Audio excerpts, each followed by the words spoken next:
Bahamas Athletics Today, coverage of the IAAF 2012 Centenary Gala in Barcelona, Spain is brought to you by the Bahamas Ministry of Tourism, the International Association of Athletic Federations, and Consumers' Choice.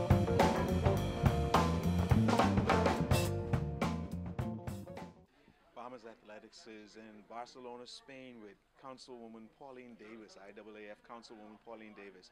Pauline, can you give us some background into the importance of this weekend? The importance of this weekend is that we are celebrating the 100th anniversary of the IAAF existence from 1912 to now 2012, and we are very excited about our sport and the fact that we've been around for 100 years. And so it's a big celebration. We're having our council meeting here, and then we're going to go into the celebration where we'll have our big gala. We will celebrate the Athlete of the Year. We celebrate some of our junior athletes. We support some of the Bahamian athletes involved in that also. And so we're very, very, very excited about that. These are great times for us, the sport. Okay, you said you had your council meeting this morning. Can you give us some updates on what took place in the meeting, any important news that we should know about coming out of the meeting? But one of the great news is that the IAAF has officially set the date for the first inaugural World Relay, which will be held in Nassau, Bahamas, which you already know of. And the actual date is now May 24th and May 25th and 2014, and we are very excited about that. Of course, 2015 date has not been set yet, but the fact that 2014 date is set, May 24th, May 25th. So Bahamians, get ready.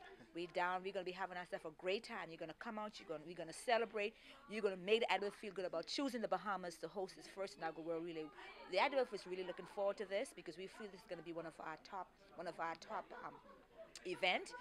And in short, all we believe that it will sail to the top of the right now. The top event is the World Championship, but everyone knows that in our sport, everyone loves the relays, and so because of that, we're very excited about it. And me being a councilman from the Bahamas, I'm double excited. You know, I get a lot of tops from lot of pat on the back from my council members, and they're so excited about coming to the Bahamas. They've heard so much of the Bahamas, and they said, "Oh, we here at Bahamas is so beautiful," and they're so excited about it. And I'm thrilled because this is something I dreamed of for a very, very long time. As soon as I got onto the council, I started to push it. I was pushing it in the women's committee, and just for it to be happening, it doesn't even seem like a reality to me, but I'm excited. I was going to say, ever since you became a council member, you've been a really great ambassador for the Bahamas. What role did you play in the relays coming to the Bahamas?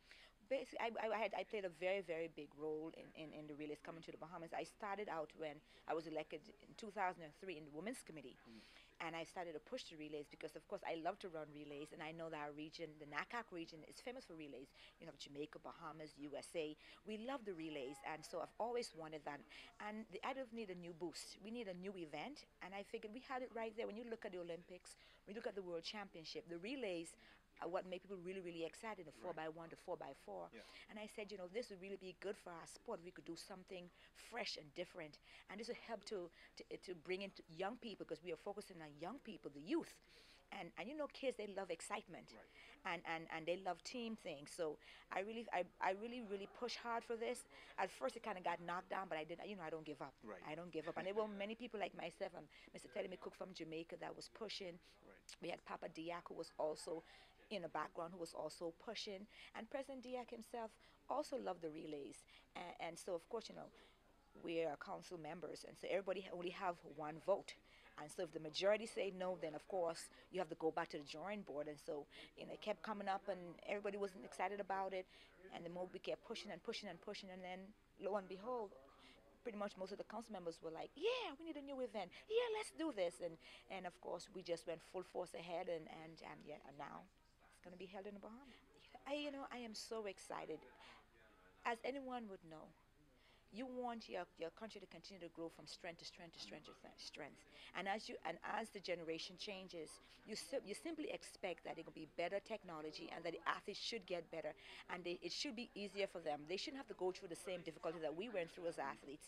And so I'm really excited to see how well the Bahamas is excelling.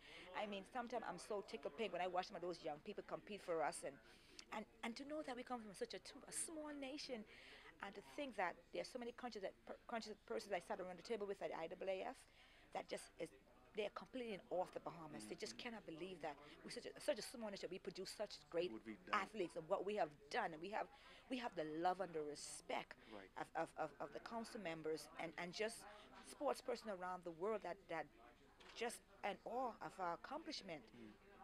Now, this weekend, and I'll conclude with this. This weekend, we understand that the IAAF is also going to be inducting several members into the first Hall of Fame, is it?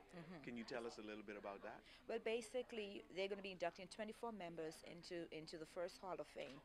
The requirements are currently is that you have to have had 2 Olympic gold medals and 1 world record. It doesn't matter whether you have a junior, a youth, or a senior world record. As long as you held a world record previously and you have 2 Olympic gold medals, then you will be inducted into the IAAF Hall of Fame. Can you give us any clues as to a couple of the inductees?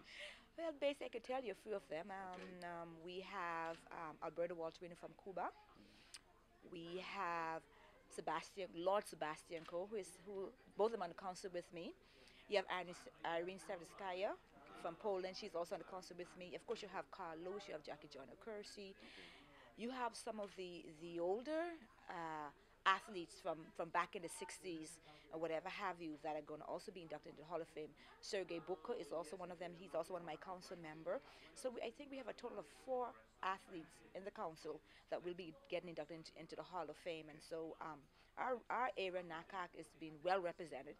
And I'm very excited about that because it shows that our sport has been growing and growing and growing and growing, and it shows that our area of NACAC has done a tremendous job to keep the IAAF name in the limelight and to have helped the IAAF to get to 100-year anniversary. And for us to be, when you think of the IAAF on a whole, the only 2 things that are bigger than us is the Olympics, and then is the soccer, the world soccer.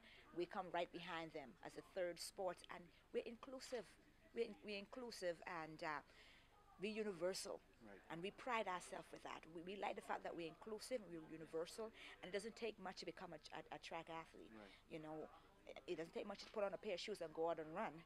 And so we're very excited about that. Well, listen, I'm extremely proud of everything that you've done over the years. The Bahamas is extremely proud. And would you like to, well, not would you like to, I'd like for you to close with something, say something back to the folks back home for us. Well, I just want to be able to know how much I love our country, the Bahamas, and how much I love them. And that I continue to work very hard. I continue to never forget where I come from. And most people know that. That's Baintown, Fleming Street to be exact. We will say the inner city, out of the hole, the girl from the other side of the tracks. But I did it, I made it, and I'm proud to be a Bahamian. I'm proud of all the people who helped to make me who I am. It was the village that helped to raise me, and I hope that we never forget that. I think a little bit of it, we are forgetting a little bit about it, but we need to go back to that village to help to raise our young people, because Bahamas, you helped to raise me, and I don't want you to forget that. And I just feel so blessed, and I just want them to know that I'm very, very focused. I'm very country-centered. I am very, very athlete-focused, and I'm very action-driven. And I make sure in everything that I do it dutifully, that I do it with honesty, that I do it with integrity, and that everything that I do is transparent, because I know that there are going to be other young people coming up behind me who would want to be where I'm at. And I want to make sure that when they get here, it'll be easy for them too. Thank you very much. 2-time IAAF Councilwoman Pauline Davis-Thompson from the Bahamas. Thank you for being here with us, Bahamas Athletics. And thank you, Bahamas Athletics. It's so great to have you here, and thank you for documenting, continue to document the Bahamas and what the Bahamas is doing in terms of its athletes. And I'm proud to have all you guys here. Thank you, and enjoy your weekend. You too. Thank you.